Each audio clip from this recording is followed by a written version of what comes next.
Hello students, welcome back. आज का हमारा फर्स्ट टॉपिक है ग्राफिकल यूजर इंटरफेस यानी ही GUI। सबसे पहले मैं एक बात क्लियर कर दूं कि हमने आज से ही ये टॉपिक क्यों शुरू कर दिया है। एक्चुअली गाइज हमने ये जो चैप्टर है ना हमारा, इसको हमने 3 पार्ट में डिवाइड किया है, बिगिनिंग पार्ट, एंड पार्ट और मिडल पार्ट।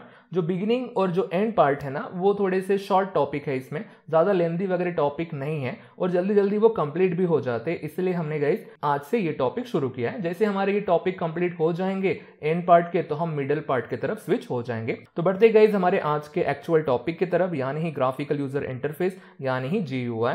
तो पहले इसका हम इंट्रोडक्शन देख लेते हैं। जैसे कि earlier computers were used by certain peoples who were computer literates. अब अर्लियर कंप्यूटर्स यानी गाइस ऐसे कंप्यूटर जहां पे MS-DOS ऑपरेटिंग सिस्टम होती थी, और आपको तो पता ही है MS-DOS ऑपरेटिंग सिस्टम में आपको GUI का सपोर्ट मिलता था क्या? वो तो बाद में आया ना, उसके जगह पे CLI का सपोर्ट। अब ये CLI क्या है थोड़ा सा हमने प्रीवियस क्लास में देखा ही है, फिर से हम यहाँ पे देख लेते हैं। The operating system MS-DOS used to have a set of cryptic command. अगर आपको MS-DOS एक्सेस करना है तो आपको पर्टिकुलर कमांड वहां पे लिखनी पड़ती थी, देन एंटर की बटन हिट करनी पड़ती थी और आपको डिजायर्ड आउटपुट वगैरह मिलते थे।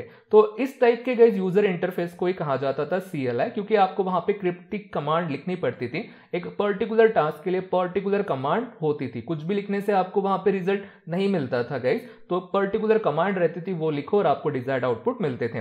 तो इसीलिए अगर आपको कोई ऑपरेशन परफॉर्म करना है तो यूजर को वो कमांड टाइप करनी पड़ती थी। अब कमांड आप कब टाइप कर पाओगे? अगर आपको कमांड का नॉलेज हो, आपको पहले से हर कमांड के बारे में पता होगा, तभी तो आप MS-DOS यूज कर पाओगे ना। आज के जमाने जैसे थोड़ी गए कि मोबाइल ऑन कर लिया, कंप्यूटर ऑन कर लिया, हर चीज आपके सामने दिखती है, क्लिक करो, टच करो और आपका काम हो गया। ऐसा क्यों पॉसिबल है? वो GUI की वजह से पॉसिबल है। ऐसा पहले के जमाने में नहीं था। आपको कंप्यूटर का नॉलेज होना चाहिए होता था, तब जाके आप कंप्यूटर यूज कर सकते थे।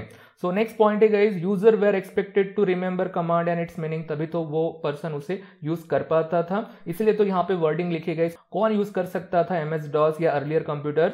Those were computer literates people, है ना। आजकल के जो कंप्यूटर या मोबाइल है वो 3 ईयर वाला बच्चा भी यूज कर सकता है, क्योंकि हर चीज गाइज वहां पे ग्राफिक्स के थ्रू होती है। ये जो सब कमांड वगैरह है ना ग्राफिक्स से रिप्लेस हो गई गाइज, इसलिए तो कोई भी उसे यूज कर सकता था। देन नेक्स्ट पॉइंट है guys, later on the use of the personal computers widely spreads over. 1990 में MS-DOS आया था ना, उसके बाद उसके अगेन वर्जन आते गए, कंप्यूटर फेमस होने लगे। बट प्रॉब्लम कहां था गाइज? यूजर इंटरफेस का। यूजर कम्युनिकेट नहीं कर पाता था प्रॉपरली, क्योंकि उसके लिए उसको कंप्यूटर का नॉलेज पहले से ही होना चाहिए था अगर उसको MS-DOS यूज करना पड़ता था तो, क्योंकि कमांड थी ना वहां पे, कमांड को याद करना पड़ता था, उसका मीनिंग स्टडी करना पड़ता था, तभी जाके वो कंप्यूटर लिटरेट्स बनता था और तब जाके वो कंप्यूटर यूज कर सकता था।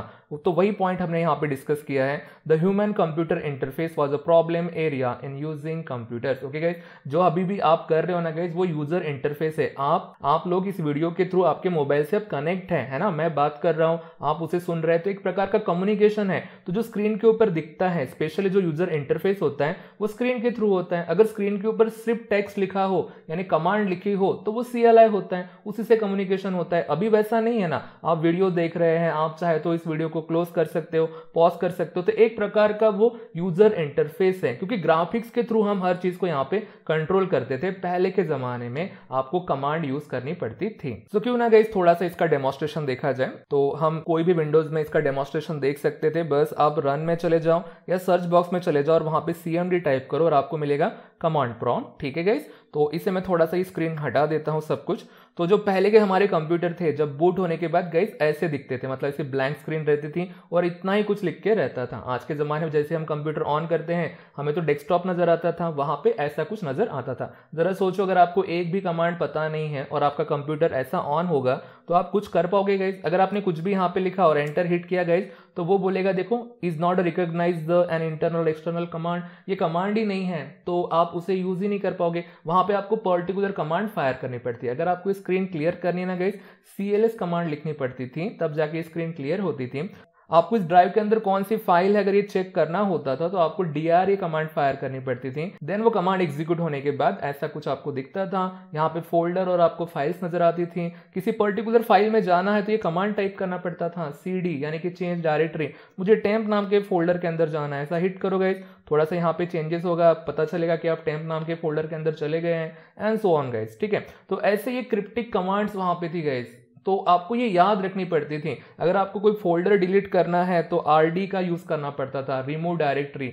तो ऐसे कमांड वगैरह थी यहाँ पे, पेज वाइज अगर इस फाइल्स को देखना है, विड्थ वाइज देखना है एंड सो ऑन, बहुत सारी यहाँ पे कमांड है। अगर आपको देखनी है कमांड ये तो जस्ट हेल्प लिखो गाइज और आपको यहाँ पे बहुत सारी कमांड यहाँ पे नजर आएंगी। अगर आपने ऑब्जर्व किया होगा जितनी कमांड थी वो पूरी चली गई ऊपर। तो पता है गाइज आप चाहते हैं कि ये पूरा पेज एक साथ ऊपर ना चला जाए तो उसके लिए भी यहाँ पे कमांड रहती थी, हेल्प लिखो, पाइप का साइन लगाओ, देन मोर लिखो। तो पता है पेज वाइज मतलब देखो अब यहाँ से अल्फाबेटिकल ऑर्डर में आपको कमांड दिखती थी, फिर एंटर करो तो धीरे धीरे आपको नीचे नीचे यहाँ पे कमांड आती थी। सो गाइज ये इतनी सारी कमांड है, अगर आपको कभी स्टडी करनी है तो आप चाहे तो कर सकते हैं। जब ये पेज खत्म हो जाएगा तो ऐसा कुछ आपको दिखेगा, आप CLS लिखो और गाइज ये सब कुछ स्क्रीन क्लियर हो जाएंगे। तो ऐसी ये क्रिप्टिक कमांड थी और अगर इस एप्लीकेशन को आपको क्लोज करना है तो ये कमांड लिखनी पड़ती थी एग्जिट। जैसे मैं एग्जिट फायर करूं वो एप्लीकेशन यहाँ पे क्लोज हो गई। तो आपको डेमोन्स्ट्रेशन समझ गया होगा कि CLI इंटरफेस वगैरह क्या होता था, आपको सच में वो कमांड वगैरह अच्छे से याद रखनी पड़ती थी। जरा इमेजिन करो गाइज अगर अभी भी वैसा इंटरफेस होता तो इतना कंप्यूटर हमारा पॉपुलर हो पाता था क्या? इतने आसानी से हम कंप्यूटर को एक्सेस कर पाते थे क्या? नहीं, उनके लिए आपको अच्छी खासी पढ़ाई करनी पड़ती थी, तब जाके हम ये डिवाइसेस वगैरह यूज कर सकते थे। सो आपको आइडिया आ गई होंगे कि इंटरफेस में क्या प्रॉब्लम थी। तो चलो गाइस नेक्स्ट पॉइंट देखते हैं हम। The attempts were made to replace command by graphics, मतलब कि ये जो कमांड थी क्यों ना इसे ग्राफिक्स के थ्रू रिप्लेस कर दिया जाए। अब ग्राफिक्स के थ्रू मतलब गाइस थोड़ी देर पहले मैंने एग्जिट ये कमांड लिखी और एप्लीकेशन क्लोज हो गई थी, इसके जगह पे आप अभी क्या यूज करते गाइस, वहां पे ऑलरेडी एक क्लोज की बटन होती है, उसके ऊपर क्लिक करते हैं और हमारा काम हो जाता है, हमारी एप्लीकेशन एग्जिट हो जाती है। तो गाइस उसी को हमने, वो जो क्लोज बटन है ना वही हमारी ग्राफिक्स है। ऐसे हर कमांड के लिए हमने वहां पे ग्राफिक्स सेट की है, स्पेशली टच करके क्लिक करके वो कमांड एग्जीक्यूट हो जाती है। देखो गाइस इसी के ऊपर हमारी डेफिनेशन है GUI की। The interface which replace cryptic commands by their graphical representation are called as graphical user interface यानी ही GUI। तो ये क्वेश्चन एग्जाम में आता है 1 मार्क के लिए कि define GUI and write their advantages, वो बाद में क्वेश्चन आने वाला है। सो गाइस ऐसी आपको डेफिनेशन लिखनी है और लकी रहे और यही क्वेश्चन 3 मार्क्स के लिए आया है तो आपको पूरा यहाँ पे एक्सप्लेन करना पड़ेगा। सो गाइस GUI की कभी ना कभी तो स्टार्टिंग हुई होंगी ना, तो देखते हैं उसका डेवलपमेंट कहाँ से स्टार्ट हुआ था। The first GUI was developed by Xerox Corporation for their Xerox Start computers। तो गाइस Xerox नाम की कंपनी ने ये इंटरफेस बनाया, यानी ये जो हमारी क्रिप्टिक कमांड थी उनको उन्होंने रिप्लेस कर दिया ग्राफिक्स से। तो इनका यूज कहाँ पे होने लगा? This interface was used by Apple computers in their Macintosh personal computer. Okay guys, तो देखो ये दो कंपनी हो जिन्होंने शुरुआत की गई GUI की, यानी कि वो जो क्रिप्टिक कमांड्स थी उनको रिप्लेस करने का काम इन्होंने किया है। जैसे ये कंप्यूटर गाइस मार्केट में आए, it was hit among the users. Of course command की जगह अगर आपको क्लिक का सपोर्ट मिल रहा है, बस क्लिक करके अगर आपके टास्क एग्जीक्यूट हो रहे हैं तो ये तो हिट होने ही वाला था। तो बाकी कंपनियां पीछे रहेंगी कि गाइस, तो हमारी one of the famous company है जिसका नाम है माइक्रोसॉफ्ट, उन्होंने भी इनका खुद का GUI डेवलप किया और उसे नाम दिया MS विंडो। और ये कहाँ पे यूज होने लगा? IBM कंप्यूटर में इनका यूज होने लगा। ऑफ कोर्स गाइस इसके बाद तो पूरी की पूरी हिस्ट्री है, अब तक जितने भी अब इसके बाद ऑपरेटिंग सिस्टम आती है उसमें GUI होता ही है। तो बाकी की ऑपरेटिंग सिस्टम जैसे लाइनक्स है, यूनिक्स है, उनमें भी गाइस GUI अवेलेबल है और आप अभी भी उनको अच्छे से एक्सेस करते हैं। आई होप सो कि आपको ये समझ गया होगा गाइस। तो नेक्स्ट जो हमारा टॉपिक है वो है उसका एडवांटेजेस। तो बढ़ते उस टॉपिक की तरफ, एडवांटेजेस ऑफ GUI। 1 मार्क के लिए डेफिनेशन और एडवांटेजेस आते हैं 2 मार्क्स के लिए। पहला एडवांटेजेस बहुत ही सिंपल है गाइस, इजी टू यूज है ना। कमांड की जगह आपको जस्ट ग्राफिक्स मिलता है और आप उसे जस्ट क्लिक करो और आपका टास्क एग्जीक्यूट हो जाएगा। तो इससे इजी चीज और क्या हो सकती है ना गाइस। नेक्स्ट पॉइंट है guys, consistent GUI for virtually all programme. जितने भी आप प्रोग्राम देखते हैं आपके कंप्यूटर के अंदर, उसके ऊपर डबल क्लिक करो और वो एप्लीकेशन ओपन हो जाती है। तो गाइस जो ओपन हो रही है वो विंडो है और उसी में वो एप्लीकेशन रन होती रहती है, वो भी GUI, यानी कि हर एप्लीकेशन के लिए आपको यूजर इंटरफेस मिलता ही है। नेक्स्ट पॉइंट है, user can communicate and exchange the data between programs without transferring और कॉपिंग द फाइल। जब MS-DOS था गाइस तो वहां पे अगर आपको कम्युनिकेट करना है तो फ्लॉपी ड्राइव का यूज होता था। पहले फ्लॉपी इंसर्ट करनी पड़ती थी फ्लॉपी ड्राइव में और देन आपको कम्युनिकेट करना पड़ता था प्रोग्राम के साथ। वो थोड़ा सा हेक्टिक टास्क था गाइस, बट पहले वैसे ही चलता था। तो आपको भी जरूरत रही नहीं है क्योंकि पूरा का पूरा इंटरफेस कंप्यूटर के अंदर ही है, जस्ट आप क्लिक करो और टास्क को एग्जीक्यूट करो। नेक्स्ट पॉइंट है, with GUI commands are replace by graphics. Definition में हमने पढ़ा वो कमांड को रिप्लेस करके जो नई चीज बनाई है उन्हीं के तो हम GUI बोलते हैं, उन्हीं ग्राफिक्स को हम GUI बोलते हैं। तो ऑफ कोर्स गाइस वो कमांड किससे रिप्लेस हो गई? ग्राफिक्स से रिप्लेस हो गई। So guys it is not necessary to remember the command and its meaning. सब कुछ ग्राफिक्स से रिप्लेस हो गया है तो हमें कमांड याद रखने की जरूरत ही नहीं पड़ती थी, ना उसका मीनिंग आपको याद रखना पड़ता, जैसे अभी हम करते हैं। अगर आपने first time MS DOS use किया है तो आपने वो कमांड कभी सुनी नहीं होगी guys, dir command, cls command, cd command, है ना, क्योंकि हम हर चीज ग्राफिक्स के थ्रू ही एक्सेस करते हैं। बस एक क्लिक से दूर होता है हमारा टास्क, दैट्स इट गाइस, इसलिए हम उनको अभी भी याद नहीं रखते हैं। बट मेरा रिकमेंडेशन है कि आप जरूर DOS वगैरह पढ़ना गाइस, बहुत इंटरेस्टिंग टॉपिक है। नेक्स्ट पॉइंट है with GUI user can run several programme simultaneously. जो DOS था गाइस उसमें एक ही कमांड एग्जीक्यूट हो सकती थी ना एट ए टाइम। अब हमारे पास GUI है तो हम एक साथ 2-3 एप्लीकेशन ओपन कर सकते हैं, तो साइड बाय साइड सभी की सभी एप्लीकेशन वगैरह रन हो सकती है। यही हमारा फायदा था GUI का। आई होप सो गाइज आपको ये एडवांटेजेस वगैरह समझ गए होंगे। सो गाइज बढ़ते हमारे नेक्स्ट टॉपिक की तरफ, और टॉपिक का नाम है विंडो ये गाइज GUI से ही रिलेटेड है। विंडोज ऑपरेटिंग सिस्टम होती है, उसे विंडोज ऑपरेटिंग सिस्टम कहते ही क्यों है, क्योंकि उसके अंदर जो GUI यूज होता है उसे ही तो विंडो कहते हैं ना। तो सबसे पहले तो हम उसका डेमोन्स्ट्रेशन देखेंगे कि विंडो वगैरह वो चीज क्या होती है, देन हम इस टॉपिक की तरफ आते हैं। हम आगे गए डेस्कटॉप मोड की तरफ, और आप देख सकते हैं जैसे आपने कंप्यूटर ऑन किया ऐसा ही कुछ ऑन होता है, डेस्कटॉप आपको दिखता है। डेस्कटॉप के ऊपर आपको बहुत सारे आइकॉन दिख रहे हैं, तो वो जो आइकॉन है आइदर किसी फोल्डर के होंगे, फाइल्स के होंगे, या किसी ना किसी एप्लीकेशन के होंगे। जैसे ही गाइज आप किसी आइकॉन के ऊपर क्लिक करते हैं तो आप देख सकते हैं कि मैंने एक आइकॉन के ऊपर क्लिक किया है, तो ये नोटपैड की फाइल थी, तो आप देख सकते हैं कि वहां पे एक फाइल ओपन हुई है। ये जो गाइज फाइल जहां पे ओपन हुई है ना, उसी को विंडो कहते हैं। ये विंडो हमारा GUI है, वैसे सभी के सभी GUI हमारा, बट स्पेशली ये विंडो हमारा खास GUI है, क्योंकि हम एप्लीकेशन के साथ कम्युनिकेट यहाँ पे कर सकते हैं ना। तो देखो गाइज मैंने यहाँ पे अभी क्या किया है, इसे मैंने ड्रैग किया है। हमें ये सब कुछ चीजें पढ़नी है, आप इसे ड्रैग कर सकते हैं, मिनिमाइज कर सकते हैं, आप फिर से क्लिक करो ये रिस्टोर हो जाएंगी, आप इसे मैक्सिमाइज कर सकते हो, और यहाँ पे अगर मैं क्रॉस के ऊपर क्लिक करूँ तो ये क्लोज भी हो जाएंगे, ठीक है। तो गाइज ये हमारी पहली एप्लीकेशन थी। वैसे ही अगर मैं दूसरे एक फाइल के ऊपर क्लिक करूँ तो और एक गाइज विंडो ओपन हुई है। आप देख सकते हैं कि ये कोडिंग वाली फाइल थी, हमारी PHP की फाइल है, तो वो अलग जगह पे जाके वो ओपन हुई है, आप देख सकते हैं। वैसे अगर मैं इस पेज के ऊपर क्लिक करूं जो HTML का पेज है, तो गाइस वो भी यहाँ पे ओपन हो रहा है। तो आप देख सकते हैं कि यहाँ पे मैंने 3 एप्लीकेशन ओपन की हैं। तो हर जो चीज जहाँ पे ओपन हुई है ना, वो हर एक चीज विंडो है। ये जो फ्रेम नजर आ रही है आपको, इसी को विंडो बोलते हैं। और यहीं पे आप अलग अलग एप्लीकेशन यहाँ पे क्या हो रही है, रन हो रही है। और गाइस किसी का कनेक्शन नहीं है एक दूसरे के साथ, ओके, वो अपने आप में इंडिपेंडेंट है, सब में अलग अलग चीजें यहाँ पे रन हो रही हैं। हो सकता था कि मैंने कोई वीडियो फाइल ओपन कर ली होती तो वो भी वहां पे प्ले होती। जैसे गाइज मैं PC के ऊपर क्लिक करूँ तो ये भी एक प्रकार की विंडो में ही ओपन होता है, ये भी एक प्रकार की विंडो है। इसे भी आप गाइज ड्रैग कर सकते हैं, एक जगह पे दूसरे जगह पे ड्रैग कर सकते हैं। इसे आप फुल स्क्रीन कर सकते हैं, और जैसे ही आप देखो जैसे ये फुल स्क्रीन हो गया, फुल स्क्रीन यानी गाइज मैक्सिमाइज हो गया, तो आप देखो बटन जो बीच की है वो डबल स्क्वायर में आई है। यहाँ पे अगर आप क्लिक करोगे तो रिस्टोर्ड मोड ये फिर से हो जाएंगे, ओके, मिनिमाइज कर सकते हैं, क्लोज कर सकते हैं, एंड सो ऑन। तो ये जो भी आपने कुछ देखा ना गाइज, यही विंडो है। तो ये भी क्वेश्चन एग्जाम में 3 मार्क्स के लिए आ सकता है, उसकी डायग्राम वगैरह पूछी जा सकती है, और इसके कुछ बहुत सारे इसके अंदर छोटे छोटे पॉइंट होते हैं, वो भी हम स्टडी करने वाले हैं। तो गाइज देखो ये हमारी विंडो है। तो गाइज ये जो हमारी नोटपैड की फाइल है ना, इसी को हम रेफर करके हम बाकी के टॉपिक पढ़ने वाले हैं। सो गाइज हम वापस आ गए हमारे एक्चुअल टॉपिक की तरफ, और देखो गाइज हमें यहाँ पे क्या पढ़ना है। इन विंडो प्रोडक्ट यानी कि windows operating system, different application are shown on screen by icon. जैसे डेस्कटॉप आपने ओपन किया, वहां पे आपने देखा होगा फाइल, फोल्डर एंड एप्लीकेशन की वहां पे आइकॉन्स थे। जैसे ही आप गाइस किसी आइकॉन के ऊपर क्लिक करते थे, वो एप्लीकेशन, फाइल या फोल्डर ओपन होती थी। तो हम ऐसा कह सकते हैं ना, the screen can split into different partition. तो जो भी एप्लीकेशन हमारी ओपन हो रही थी वो पर्टिकुलर पार्टीशन में ओपन हो रही थी। स्क्रीन के पार्टीशन ही तो बने ना गाइस, तो जो छोटे छोटे पार्टीशन बने हैं उसी को हम क्या कहते हैं, विंडो कहते हैं। Each partition can be of different size, हम उसे रिसाइज कर सकते हैं, full screen and so on guys. आप उसको मिनिमाइज, मैक्सिमाइज, आप उसको डिफरेंट साइज में वो हो सकती है, रहती भी है। तो we can run different application in each partition, आपने उसका डेमोन्स्ट्रेशन देखा, and watch the progress of each application in them. जो भी आप उसमें करना चाहते हैं वहां पे आप वो कर सकते हैं। तो ये जो ईच पार्टीशन है ना गाइज, इसी को विंडो बोलते हैं, ठीक है गाइज। तो ऐसे इसकी पर्टिकुलर डेफिनेशन तो नहीं है, आपको ऐसा कुछ लिखना पड़ेगा कि स्क्रीन जो होती है वो डिफरेंट पार्टीशन में डिवाइड हो सकती है, और ईच पार्टीशन में एक सेपरेट एप्लीकेशन रन हो सकती है, और उसी पार्टीशन को हम क्या बोलते हैं, विंडो बोलते हैं। और लास्ट पॉइंट है, each window is independent of the other, हर एक विंडो में अलग एप्लीकेशन रन होती है, एक एप्लीकेशन का दूसरे एप्लीकेशन के साथ अगर कोई लिंक नहीं है तो उसका उनके ऊपर कोई इफेक्ट भी नहीं गिरेगा।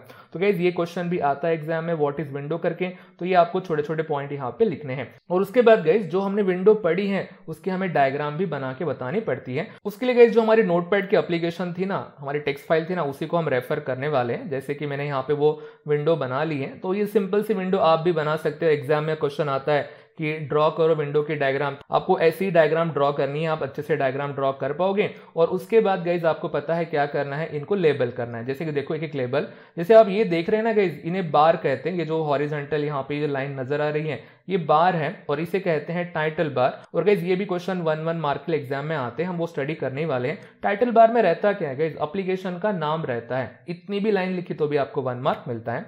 उसके बाद गाइज हम बटन की तरफ आते हैं। इस बटन को क्या बोलते हैं, क्लोज बटन। इसके बाद ये बटन की तरफ अगर हम आए तो इसे बोलते हैं गाइज मैक्सिमाइज बटन या रिस्टोर बटन। अगर इसके ऊपर क्लिक करते हैं तो एप्लीकेशन फुल स्क्रीन में आ जाती है, फिर से क्लिक करते हैं तो वो जिस पहले मोड में थी यानी कि रिस्टोर मोड में वो वापस आ जाती है। ये तो आपको पता ही है। ये हमारी मिनिमाइज बटन है, इसके ऊपर अगर क्लिक करते हैं तो टास्क बार में वो एप्लीकेशन मिनिमाइज हो जाती है। ऐसे ही आपको गाइज छोटे छोटे लेबल करने हैं और इनके पॉइंट आपको याद रखने हैं। इसके बाद गाइज ये जो दिख रहा है आपको फाइल, एडिट, फॉर्मेट और व्यू, इसे बोलते हैं मेनू बार। इसके ऊपर अगर आप क्लिक करते हैं तो आपको अगेन सब मेनू मिलते हैं। जैसे फाइल के ऊपर क्लिक करोगे तो न्यू होता है, ओपन होता है, सेव होता है, मुझे अलग से बताने की जरूरत नहीं है गाइज यहाँ पे। इसके बाद ये जो आपको दिख रहा है गाइज थोड़े से ग्रे कलर में, एक हॉरिजॉन्टल एक वर्टिकल कुछ पार्ट दिख रहा है, तो इसे गाइज स्क्रॉल बार बोलते हैं। तो जो हॉरिजॉन्टल है उसे हॉरिजॉन्टल स्क्रॉल बार बोलेंगे। और उसके साथ और 2 बटन होती गए, देखो यहाँ पे लेस देन और ग्रेटर देन साइन नजर आ रही है आपको, तो ये बटन्स है। उसके ऊपर क्लिक करके भी आप आजू बाजू जा सकते हैं, शिफ्ट हो सकते हैं। तो इस बटन को बोलते हैं लेफ्ट स्क्रॉल बटन। तो गाइज इसे किसे क्या बोलेंगे, राइट स्क्रॉल बटन। वैसे गाइज ये जो वर्टिकल पार्ट दिख रहा है उसे हम क्या बोलेंगे, वर्टिकल स्क्रॉल बार बोलेंगे। इसके साथ भी 2 बटन एसोसिएटेड है, बस आपको उसे अप और डाउन बताना है। तो ये अप स्क्रॉल बटन है, तो वैसे ही गाइज ये लेफ्ट स्क्रॉल बटन है। तो इतने आसान लेबल होते गाइज, आप आराम से इसे बना पाओगे, मुझे पता है। तो इसे बस एक नाम दे देना है, अ टिपिकल विंडो करके। ये डायग्राम है टिपिकल विंडो की। बस गाइज एक यहाँ पे लेबल बचा है और ये जो आइकॉन है ना वहां पे आपको देखो, यहाँ पे नोटपैड का आइकॉन बना है, इसके ऊपर चाहे तो हम क्लिक कर सकते हैं या फिर हम कीबोर्ड से भी इसे एक्सेस कर सकते हैं। तो इसे बोलते हैं गाइस कंट्रोल बॉक्स। और इससे क्या होता है वो तो हम पढ़ने वाले हैं, उसका डेमोन्स्ट्रेशन भी देखने वाले हैं। अगर आपके GUI में माउस का सपोर्ट ना हो तो सिर्फ कीबोर्ड का यूज करके इस एप्लीकेशन को कैसे कंट्रोल किया जाए, वो गाइज वहां पे उनके फंक्शन छुपे होते हैं कंट्रोल बॉक्स में, हम उसका डेमोन्स्ट्रेशन देखेंगे। तो ये जितने भी हमने लेबल देखे हैं ना गाइज, इनके क्वेश्चन आते हैं एग्जाम में 1 मार्क के लिए, तो वही हम स्टडी करते हैं 1 बाय 1। तो फिर से मैंने वही यहाँ पे विंडो बनाई है और सबसे पहले है टाइटल बार गाइज। सिंपल से पॉइंट होते हैं, आपके लैंग्वेज में लिखे तो भी आपको 1 मार्क मिल जाते हैं। This horizontal line on the top is the name of the program. यहाँ पे आपको एप्लीकेशन का नाम, प्रोग्राम का नाम यहाँ पे देखने को मिल जाता है। इसके बाद है गाइज कंट्रोल बॉक्स, उसका डेमोन्स्ट्रेशन हम देखने वाले। जरा देखो इसमें क्या लिखना है आपको। Without using mouse, when you want to change the size of window, then control box can be used. Control box can be opened by pressing Alt key plus space bar. Okay? अभी के operating system में Alt की और space bar press करना पड़ता था, पहले की इसमें कोई भी नेविगेशन की वगैरह चलती थी। तो पहले क्यों ना इसका मैं आपको डेमोन्स्ट्रेशन दिखाऊं। तो बढ़ते गए हमारे डेस्कटॉप मोड की तरफ, हम आगे डेस्कटॉप मोड की तरफ गए। अब देखो हमारे पास तो ऑलरेडी माउस है यहाँ पे, देखो इसके ऊपर अगर आप कभी क्लिक करके देखो ऐसे कोई भी एप्लीकेशन के ऊपर, तो ये जो आपको गाइज मिल रहा है ना, ये जो चीज अभी आई अपीयर हुई है ना, इसी को कंट्रोल बॉक्स बोलते हैं। और जरा देखो अगर मैं इस मूव के ऊपर अगर क्लिक करूं, देखो माउस का शेप चेंज हुआ है, आप देख पा रहे गाइज मिडिल में। अगर मैं इसे ड्रैग करूं तो ऐसा ड्रैग होता है ना। देखो गाइज अगर आपके पास माउस नहीं है तो आप जस्ट अल्टर और स्पेस बार अगर प्रेस करते हैं, मैंने प्रेस किया है, तो भी आप देख सकते हैं ना गाइज वहां पे एक स्क्रीन अपीयर हुई है जो क्लिक करने के बाद हो रही थी ना। अल्टर और स्पेस बार अगर आप एक साथ प्रेस करते हैं तो ये चीज ओपन हो जाती है। आप नेविगेशन की का यूज करके इस मेनू के अंदर जा सकते हैं, जैसे कि मुझे मूव करना हो, इसको रिसाइज करना हो, मिनिमाइज करना हो, मैक्सिमाइज करना हो या क्लोज करना हो, उसका तो शॉर्टकट होता ही है। आप देखो बस नेविगेशन की का और कंट्रोल बॉक्स का यूज करके भी यहाँ पे कर सकते हैं। अब रही बात गाइज मूव, तो मूव पे अगर मैं एंटर करूं, देखो उसका आइकॉन चेंज हुआ है ना। तो अगर आप जस्ट अब नहीं गए यहां से, देखो मैं जस्ट नेविगेशन की प्रेस कर रहा हूं गाइस, मैं माउस प्रेस नहीं कर रहा हूं। आप चाहे तो ऐसा कभी करके देख सकते हैं, तो भी आप इसे ऐसा मूव कर सकते हैं। ये खास बात है हमारे कंट्रोल बॉक्स की। फिर से उसके अंदर जा सकते हैं आप, तो मैं यहाँ पे अंदर फिर से गया। अब देखो मुझे मिनिमाइज करना है तो भी मिनिमाइज कर सकते हैं। अल्टर और टैब का यूज करके आप कोई भी एप्लीकेशन फिर से फ्रंट पेज के ऊपर ला सकते हैं गाइस, ऐसा ही काम करता है। तो ये थोड़ी सी अलग सी चीज है, कभी आपने शायद नहीं देखी होंगी या आपको पता भी होगा, यही नई चीज है गाइस, बाकी सब पॉइंट आपके लिए आसानी रहने वाले हैं। बढ़ते हमारे एक्चुअल टॉपिक की तरफ। सो गाइस हम वापस आ गए हमारे एक्चुअल टॉपिक की तरफ। अभी हमें स्टडी करना है इन 3 बटन के बारे में। वैसे मुझे बताने की जरूरत नहीं, आप आपके लैंग्वेज में भी लिख सकते हैं, जैसे कि मिनिमाइज बटन क्या परफॉर्म करती है। इसके ऊपर क्लिक करोगे तो ये एप्लीकेशन मिनिमाइज हो जाती है टास्क बार में, फिर से उसके ऊपर क्लिक करते हैं तो जिस पोजीशन में वो पहले थी वहां पे वापस आ जाती हैं। That's it guys, okay. उसके बाद है हमारे पास मैक्सिमाइज और रिस्टोर बटन। ये मुझे बताने की जरूरत नहीं, यहाँ पे क्लिक करो तो ये मैक्सिमाइज हो जाएंगी, और अगर फिर से क्लिक करो तो वो रिस्टोर मोड में आ जाती है, जैसे वो पहले थी वैसे की वैसे। ठीक है गाइस, तो ये पॉइंट आपके लैंग्वेज में भी आप लिख सकते हैं। और सबसे लास्ट है guys close button. When we click close button the window और the application gets close. Simple सी बात है गाइस, एप्लीकेशन क्लोज करने के लिए इनका यूज होता है। तो गाइस ये क्वेश्चन एग्जाम में 1 मार्क के लिए आते हैं। कोई भी 3 एलिमेंट आपको पूछे जा सकते हैं एग्जाम में और आपको लिखना आना चाहिए। तो बढ़ते गाइस हमारे नेक्स्ट एलिमेंट की तरफ। उसका नाम है गाइस मेनू बार, और इसमें क्या होता है आप देख सकते हैं, फाइल, एडिट एंड फॉर्मेट। बस आपके लैंग्वेज में लिखो, या फिर गाइस यहाँ पे जैसी वर्डिंग लिखी है उनका आप यूज कर सकते हैं। This consist of different main menus which can be use in a program. The main menus consist of different sub menus. A menu can be selected by clicking it. File पे click करो, आपको पता ही है guys उसमें save, open, exit, print, ऐसे बहुत सारे आपको सब मेनू और सब ऑप्शन मिल जाते हैं। जो आपको फंक्शन एक्सेस करना है वहां से आप कर सकते हैं। इसके बाद का जो एलिमेंट है हमारा वो है स्क्रॉल बार। ये भी एग्जाम में आ चुका है। This allow user to scroll horizontally and vertically.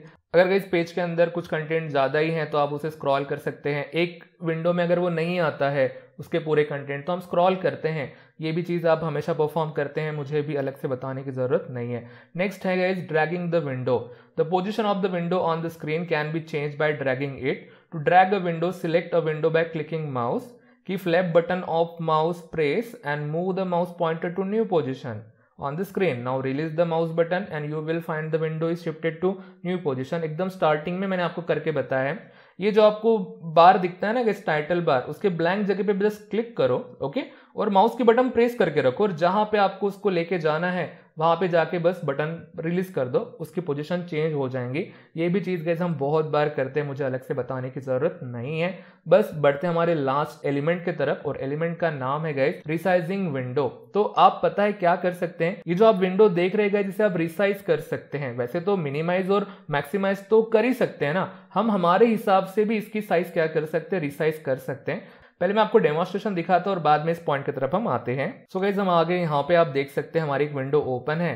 देखो ये तो हो गई हमारी मैक्सिमाइज गाइस, और ये हो गई हमारा रिस्टोर मोड। फिर भी हमारे हिसाब से भी तो इसके हम साइज रिसाइज कर सकते हैं ना। सबसे पहले ड्रैगिंग कैसे होती है, यहाँ पे क्लिक करो और देखो गाइस आप जहां चाहिए वहां पे ड्रैग कर सकते हैं। जरा इनके कॉर्नर की तरफ आके देखो, मैं देखो गाइस यहाँ पे कॉर्नर पे आया हूं तो माउस का शेप देखो गाइस चेंज हुआ है ना। इसको प्रेस करो और आप जैसा चाहिए वैसा उसको रिसाइज कर सकते हैं। दैट्स इट गाइस, ऐसा ही रिसाइज किया जाता है। आपके हिसाब से आप इसे क्या करो, रिसाइज करो। ये भी आपने कभी ना कभी तो किया ही होगा। बस अगर क्वेश्चन एग्जाम में आता है तो इसे कैसे रिसाइज करते हैं उसके जस्ट आपको यहाँ पे पॉइंट लिखना है। बढ़ते हमारे एक्चुअल टॉपिक की तरफ। देखो गाइस रिसाइजिंग विंडो, पहले इंट्रोडक्शन लिख सकते हैं आप। Making change in the size of window is called resizing window. Window can be resize as follows, जैसे कि पहले step, move mouse pointer to right side border of the window. यहाँ पे आपका माउस पॉइंटर लेके जाओ और देखो जिसके बाद क्या होता है, observe that the shape of the mouse pointer gets change to left right arrow. यहाँ पे एक एरो, यहाँ पे हमारे माउस का शेप चेंज हो गया था और ऐसा लेफ्ट राइट एरो हो गया था। उसके बाद करना क्या,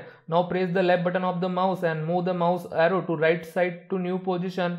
रिलीज द माउस बटन, आपको जो पोजीशन में, आपको जो साइज चाहिए जिस हिसाब से आपको उसे रिसाइज करना है आप वहां पे कर सकते हैं। बस माउस की बटन छोड़ दो, उस साइज में वो कन्वर्ट हो जाएगा। Observe that the width of the window is increase, of course आपने थोड़ी देर पहले देखा है। तो गाइस ऐसे रिसाइज करते हैं विंडो। अगर ये भी क्वेश्चन आ जाए एग्जाम में, वैसे आपकी लैंग्वेज में भी आप लिख सकते हैं, या जैसे कि जैसे यहाँ पे पॉइंट लिखे हैं वो भी आप यहाँ पे लिख सकते हैं। सो ऐसे थे गाइस हमारे ये 2 छोटे छोटे topic GUI and window, exam में आए तो जरूर इसे लिखना गाइस, ऐसे क्वेश्चन को आपको छोड़ना नहीं है। तो आई होप सो गाइस आज के आपको टॉपिक अच्छे से समझ गए होंगे। तो मिलते हैं नेक्स्ट क्लास में नए टॉपिक के साथ, तब तक के लिए good bye, thank you guys.